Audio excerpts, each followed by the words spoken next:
Okay, as much as I hate to admit, charging head-on while shouting Deus Vult was not the brightest idea. Then again, so were the Crusades. Zippy, focus! Whoa! Of course, the same applies to fighting a spammer!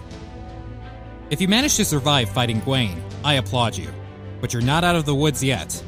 Soon, you'll be confronted by the Knight of Treachery herself, Mordred.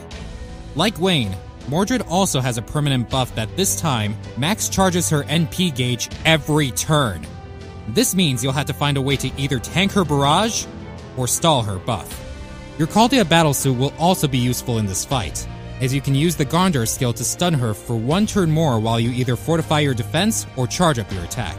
This also means you have to find a way to take her out quick, most likely with a heavily charged and buffed Noble Phantasm. Also, now's a good time to mention that this boss is a 3-parter. No, God! You heard me right. The first battle consists of her and her Enforcement Knights. However, you face her solo in the second battle, where she uses her extra attack on any servant unlucky to be her target. But once you power through that round, the helmet is off and the real fight begins. No, God, please, no! Her extra attack is now replaced with her Noble Phantasm, Claren Blood Arthur, which recharges every turn. No! And it's likely you won't be able to use the same tricks from the previous rounds, so I encourage a backup plan should your frontline get wasted. Servant recommendations include Shuge Liang. His skills are extremely useful for fortifying defense, raising attack, and charging your NP gauge. Ku Alter. His Noble Phantasm hits like a truck, and with well-timed buffs, it can be a wrecking ball. He also possesses a skill that evades all attacks for 2 hits. David has an evade skill that helps your team withstand the NP barrage for 1 hit, and a hard-hitting Noble Phantasm. Robin Hood.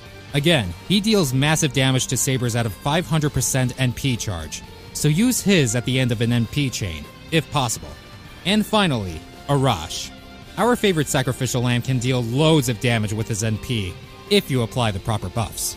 Just like in the fight with Gwaine, the recent craft essence, Golden Sumo, along with the more defensive options, Volume and Hydrogrium, and Necromancy are also useful here. My personal suggestion is the Demon Ox King craft essence you obtained from the Journey to the West event, which increases the effectiveness of all buster attacks for 3 turns. And that's just about it. Hope these tips help, and don't stress. The quicker you take her down, the better, so play your cards right.